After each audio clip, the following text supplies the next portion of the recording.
श्री शिवाय नमस्तु भयम। दोस्तों, जैसा कि आप सभी लोग जानते हैं कि 9 दिसंबर 2025 यानी मंगलवार को पड़ रही है पौष मास की पंचमी तिथि। और दोस्तों, यह वह तिथि है जो पौष मास में पड़ने वाली सबसे बड़ी तिथि है, क्योंकि यह मंगलवार के दिन पड़ रही है और इसका बहुत ही बड़ा और विशेष महत्व होता है। पूज्य गुरुजी ने कहा है कि अगर कभी भी मौका लग जाए और पौष महीने की पंचमी तिथि मंगलवार को पड़ जाए तो आप लोगों को एक छुटकी काला तिल वाला उपाय तो अवश्य ही करना चाहिए। इन दोनों का संयोग बहुत ही कम आता है। इसी के साथ में गुरुजी ने अपनी शिव पुराण कथा में बताया है कि इस दिन आपको एक छुटकी काला तिल वाला उपाय तो आपको अवश्य ही करना चाहिए, क्योंकि ऐसा दिन पूरे साल में सिर्फ एक ही बार आता है। और दोस्तों, आप सभी लोग जानते हो कि मंगलवार पंचमी तिथि का अगर सबसे बड़ा कोई उपाय है तो वह एक छुटकी काला तिल वाला उपाय है। तो दोस्तों, मंगलवार पंचमी तिथि के दिन आप लोगों को इस एक छुटकी काला तिल वाला उपाय को जरूर करना है। बहुत सारे लोग होंगे जिन लोगों ने इस उपाय को ना किया हो, मतलब पूरा साल निकल गया, उन्होंने किसी भी दिन इस छुटकी काला तिल वाला उपाय को ना किया हो। पर दोस्तों, आपके पास एक आखिरी मौका बचा हुआ है, जो कि 9 दिसंबर मंगलवार पंचमी तिथि के दिन है। इस दिन आप लोगों को इस वाले उपाय को जरूर कर लेना है। भले ही आपने पूरे महीने भर इस उपाय को ना किया हो, पर अगर आपने इस महीने के मंगलवार पंचमी तिथि के दिन अगर इस वाले उपाय को कर लिया तो आपको इस उपाय को करने का वो फल मिलेगा जिसकी आपने कभी कल्पना भी नहीं करी होगी। इसीलिए आप लोग इस वाले उपाय को एक बार जरूर कर लेना है, ताकि आप लोगों के हाथ से ये मौका ना जा सके और आपको इस उपाय को करने का फल मिल सके। दोस्तों, ये उपाय पंडित जी ने अपनी अभी की ही श्री शिव महापुराण की कथा में बताया है। उपाय को आज हम आपको बहुत अच्छे से समझाने वाले हैं। इस वीडियो को देखने के बाद इस उपाय को समझने के लिए आपको कोई और वीडियो को देखने की जरूरत नहीं पड़ेगी। तो चलिए दोस्तों, उपाय को शुरू करते हैं। देखिए, ये इस पौष महीने के मंगलवार पंचमी तिथि के दिन ये इतना खास होता है, इतना महत्वपूर्ण होता है। देखा गया कभी कभी बड़े बड़े पूजा पाठ अनुष्ठान से जो मनोकामना पूर्ण नहीं होते, वो पौष महीने की मंगलवार पंचमी तिथि के दिन एक छोटे से उपाय करने से ही आपकी मनोकामना पूर्ण हो है। और बहुत सारे लोगों ने इस उपाय को किया भी है और उनको इस उपाय को करने का फल भी जरूर मिला है। अगर आप लोग भी इस उपाय को करना चाहते हैं तो आप इस उपाय को पहले अच्छे से समझ लेना, सुन लेना, उसके बाद करना। आपको इस उपाय का फल जरूर मिलेगा। और इस उपाय को कर लेने से आपके घर में चाहे किसी भी प्रकार की दुहक और समस्या क्यों ना चल रही हो, आपको उसका कारण भी नहीं पता है कि भाई यह समस्या किस कारण से चल रही, उसका कुछ भी कारण हो सकता है, जैसे पितृ दोष हो सकता है या किसी भी तरह का मंगल दोष भी हो सकता है। तो इस दिन आप लोगों को यह वाला उपाय कर लेना है। यह एक ऐसा उपाय है जिस उपाय को अगर किसी विशेष दिन पर किया जाए तो भाई उस विशेष दिन का जो है वह तो हमें मिलता ही मिलता है, पर हमने उस दिन पर इस उपाय को किया है तो हमें उससे भी बड़ा फल मिलता है, और फल बहुत जल्दी मिलता है, क्योंकि आप इस उपाय को बहुत ही बड़े और विशेष दिन पर रहे हो। तो चलिए अब उपाय के बारे में बात करते हैं, लेकिन उससे पहले आप लोगों को यह जानना आवश्यक है कि आखिर यह उपाय किस समय करना है, किसको करना है और कैसे करना है। तो चलिए हम आगे आपको वीडियो में एक एक करके बता देते हैं। लेकिन उससे पहले अगर आप लोग हमारे चैनल पर पहली करेंगे बाहर आए हैं या फिर मेरी आवाज आज पहली बार सुन रहे हैं तो हमारे चैनल को सब्सक्राइब जरूर कर लेना और इस वीडियो को लाइक करके कमेंट बॉक्स में श्री शिवाय नमस्तु भयम ओम नमः शिवाय जरूर टाइप कर देना। तो दोस्तों, इस एक छुटकी काला तिल वाला उपाय को हमें इस मंगलवार पंचमी तिथि के दिन कैसे करना है, किसको करना है, किस समय करना है और कहां पर करना है, ये सारे सवालों के जवाब आपको इस वीडियो में मिल जाएंगे।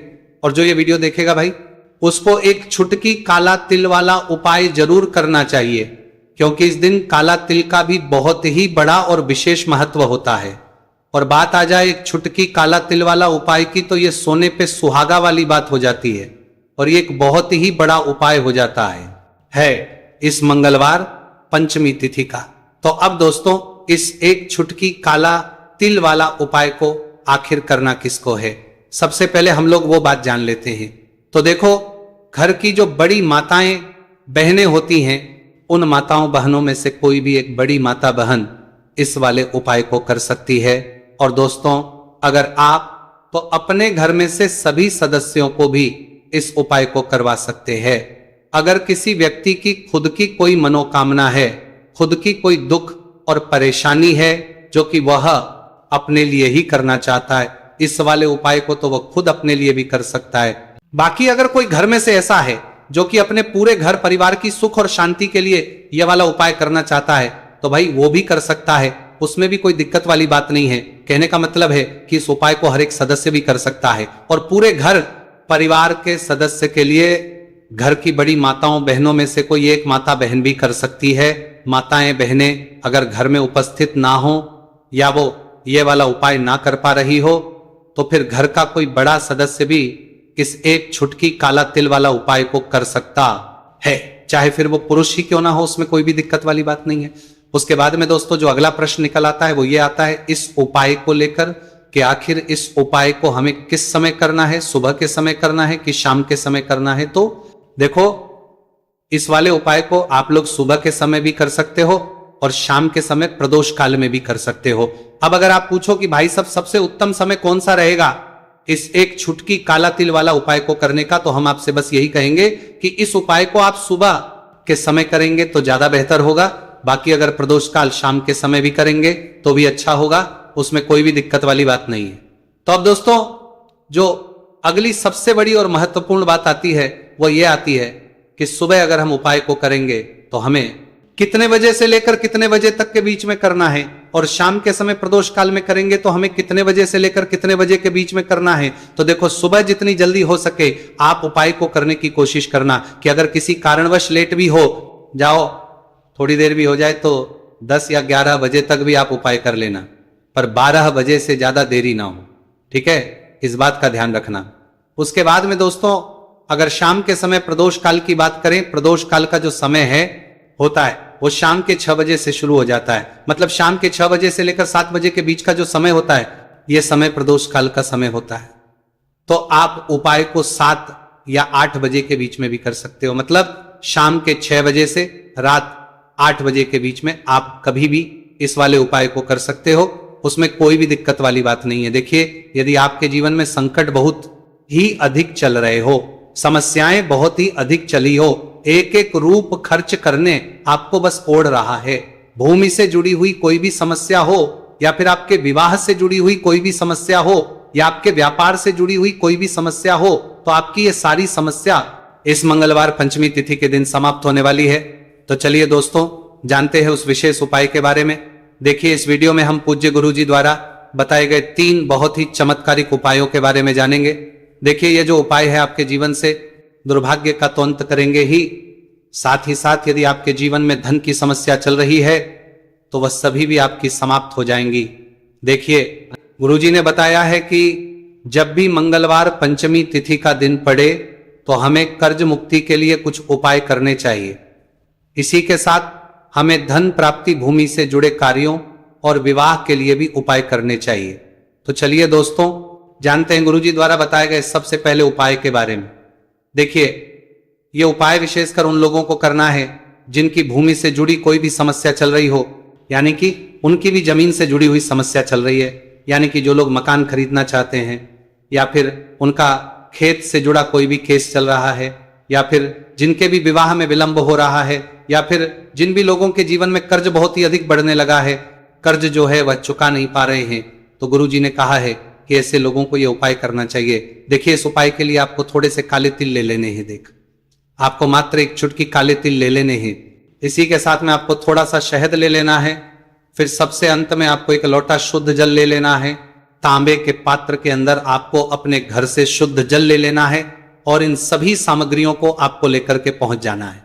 भगवान शिव के मंदिर में देखिए पूज्य गुरु जी ने बताया है कि इस उपाय को आप सुबह से लेकर के शाम तक किसी भी समय में कर सकते हैं। देखिए मंदिर पहुंचने के आप जो काले तिल लेकर के गए थे उनमें आपको थोड़ा सा शहद लगा लेना है।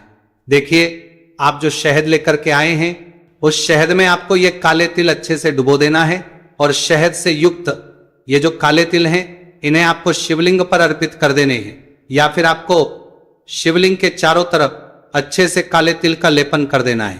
पूज्य गुरुजी ने बताया है कि लेपन करते समय यदि आपके जीवन में कर्ज से जुड़ी समस्याएं चल रही हैं, लेपन करते समय आपको आर्यन मुक्तेश्वर महादेव का स्मरण करना है या फिर आपके जीवन में विवाह से संबंधित या फिर जमीन से संबंधित कोई भी समस्या चल रही है तो फिर आपको मंगलेश्वर महादेव का स्मरण करना है। इसके बाद जो आप जल लेकर के आए हैं उसे आपको धीरे धीरे शिवलिंग पर अर्पित कर देना है तथा आपको लगातार शिव महापुराण के मूल मंत्र श्री शिवाय नमस्तु भयम इस मंत्र का जाप करते रहना है। पूज्य गुरु जी ने बताया है कि सिर्फ एक मंगलवार पंचमी तिथि यह उपाय करके देखना और आप स्वयं देखेंगे कि 2 से 3 महीने के अंदर आपके जीवन से जुड़ी हुई जो भी समस्याएं हैं बस सभी समस्या बहुत ही जल्द महादेव की कृपा से दूर होने लगेगी। तो दोस्तों, इस प्रकार से आपको यह पहला उपाय ना है। अब हम जानते हैं दूसरे विशेष उपाय के बारे में। देखिए, इस उपाय के लिए आपको एक प्यारी सी बेलपत्र ले लेनी है। इसी के साथ में 1 लोटा शुद्ध जल लेना है तांबे के पात्र के अंदर और इसी के साथ में आपको थोड़ा सा शहद ले लेना है। देखिए, मंगलवार का दिन है और मंगलवार पंचमी तिथि के दिन यदि हम शहद का उपाय करते हैं तो इससे महादेव हमसे बहुत ही अधिक प्रसन्न होकर के हमारी मनोकामना को परिपूर्ण करते हैं। देखिए दोस्तों, यदि आपको बेलपत्र नहीं मिल पाती है तो आप भगवान शिव के शिवलिंग पर जो बेलपत्र छड़ी हुई होती है उसे शुद्ध जल से धो करके उसका उपयोग कर सकते हैं। तो इन सभी सामग्रियों को आपको भगवान शिव के मंदिर में लेकर के पहुंच जाना है। गुरुजी ने कहा है कि इस उपाय को भी आप सुबह से लेकर के शाम तक किसी भी समय में कर सकते हैं। देखिए, मंदिर पहुंचने के बाद आपके पास जो एक बेलपत्र है और बेलपत्र की जो सबसे बड़ी वाली पत्ती होती है और उसकी जो चिकनी साइड होती है उस पर आपको अच्छे से शहद का लेपन कर देना है। यानी कि बेलपत्र की बड़ी वाली पत्ती पर, पूरी ही पत्ती पर अच्छे से शहद लगा देना है। अब देखिए, ये जो बेलपत्र है इसे आपको अपने सीधे हाथ की हथेली पर रखना है और आपके जो भी कार्य अटक रहे हैं, देखिए बहुत से लोग ऐसे होते हैं जो अपने नौकरी को प्राप्त करने के लिए सालों से तैयारी करते हैं लेकिन उनको नौकरी नहीं प्राप्त हो पाती है। बहुत से ऐसे लोग होते हैं जो बहुत ही मेहनत करते हैं, धन भक्ति के लिए बहुत अधिक प्रयास करते हैं लेकिन फिर भी उनको धन प्राप्त नहीं हो पाता है। तो गुरुजी ने बताया है कि जब भी आपको अपने कार्यों में सफलता ना मिले तो फिर आपको मंगलवार के दिन इस उपाय को अवश्य करना चाहिए। देखिए, अब आपको जिस भी कार्य में सफलता प्राप्ति करनी है उस कार्य को सफल बनाने के लिए आपको महादेव से प्रार्थना कर लेनी है और फिर ये जो एक बेलपत्र है इसे आपको भगवान शिव के शिवलिंग पर अर्पित कर देनी है। देखिए, बेलपत्र की चिकनी साइड जिस पर आपने शहद लगाए हैं वह शिवलिंग से स्पर्श रहेगी और इसकी जो डंडी है वो आपको जलाधारी की ओर रखनी है। इस प्रकार से आपको यह बेलपत्र अर्पित कर देनी है। अब देखिए, आप जो एक लोटा जल लेकर के आए हैं उसे आपको भगवान शिव के शिवलिंग पर धीरे धीरे अर्पित कर देना है। श्री शिवाय नमस्तु भयम इस मंत्र का जाप करते हुए देखिए, जैसे ही यह जल शिवलिंग से होकर के जलाधारी की ओर बह करके आएगा तो इसे आपको थोड़ा सा अपने सीधे हाथ की हथेली में झेल लेना है। इस जल को आपको अपनी दोनों आंखों पर लगा लेना है और इस जल का थोड़ा सा छिड़काव आपको अपने शरीर पर कर लेना है। पूज्य गुरुजी ने बताया है कि जब भी हम मंगलवार के दिन शहद वाली बेलपत्र शिवलिंग पर अर्पित करते हैं तो इससे हमें महादेव हर कार्य में सफलता प्राप्त करवाते हैं। यदि हमें अपनी मेहनत करने के बावजूद भी पर्याप्त मात्रा में सफलता नहीं मिल पा रही है तो गुरुजी ने कहा है कि आपको मंगलवार पंचमी तिथि के दिन ये चमत्कारिक उपाय अवश्य ही कर लेना है। अब दोस्तों, हम जान लेते हैं गुरुजी द्वारा बताए गए तीसरे विशेष उपाय के बारे में। देखिए, इस उपाय के लिए भी आपको मात्र 1 लोटा शुद्ध जल ले लेना है तांबे के पात्र के अंदर। फिर इसी के साथ में आपको एक प्यारी सी बेलपत्र ले लेनी है। बेलपत्र आपको ध्यान रखना है कि कैसे भी कटी हुई खंडित नहीं होनी चाहिए। अब देखिए, मात्र 2 सामग्री लेकर के आपको भगवान शिव के मंदिर में पहुंच जाना है। पूज्य गुरुजी ने बताया है कि यह उपाय विशेषकर उन लोगों को करना है जिनकी कोई भी विशेष मनोकामनाएं जो कई दिनों से परिपूर्ण नहीं हो पा रही है, चाहे वह विवाह से संबंधित हो, नौकरी से संबंधित हो, व्यापार से संबंधित हो, चाहे किसी भी प्रकार की मनोकामना है जो परिपूर्ण नहीं हो पा रही है, तो उसके लिए आपको यह उपाय करना है। देखिए, इस उपाय को भी आप सुबह से कि शाम तक किसी भी समय में कर सकते हैं। देखिए, मंदिर पहुंचने के बाद सबसे पहले तो आप बेलपत्र लेकर के आए हैं, उसे आपको अपने सीधे हाथ की हथेली पर रखना है और आपको महादेव से प्रार्थना करनी है कि हे मेरे महादेव, मेरी ये जो मनोकामना है बहुत दिनों से अधूरी है। मैंने कई प्रकार के उपाय कर लिए हैं, कई प्रकार के व्रत कर लिए हैं, लेकिन अभी तक मेरी मनोकामना परिपूर्ण नहीं हो पाई है। तो उस मनोकामना को परिपूर्ण करने के लिए प्रार्थना करनी है और यह एक बेलपत्र आपको शिवलिंग पर अर्पित कर देनी है।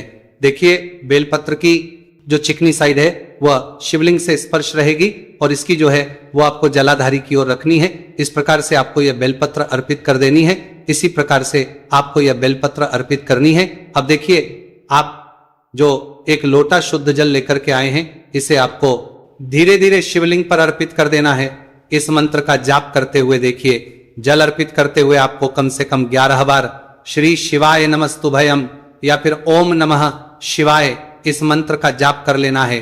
पूज्य गुरु जी ने बताया है कि जो भी व्यक्ति 9 दिसंबर मंगलवार पंचमी तिथि के दिन शिवलिंग के सामने इस उपाय को करता है तो उसकी जो भी मनोकामना है वह महादेव की कृपा से निश्चित ही परिपूर्ण हो जाती है। तो दोस्तों, यह थे पूज्य गुरु जी द्वारा बताए गए कुछ बहुत ही खास उपाय। अगर आपको जानकारी अच्छी लगी हो तो वीडियो लाइक करिएगा। मिलते हैं फिर एक नए वीडियो के साथ। श्री शिवाय नमस्तुभयम।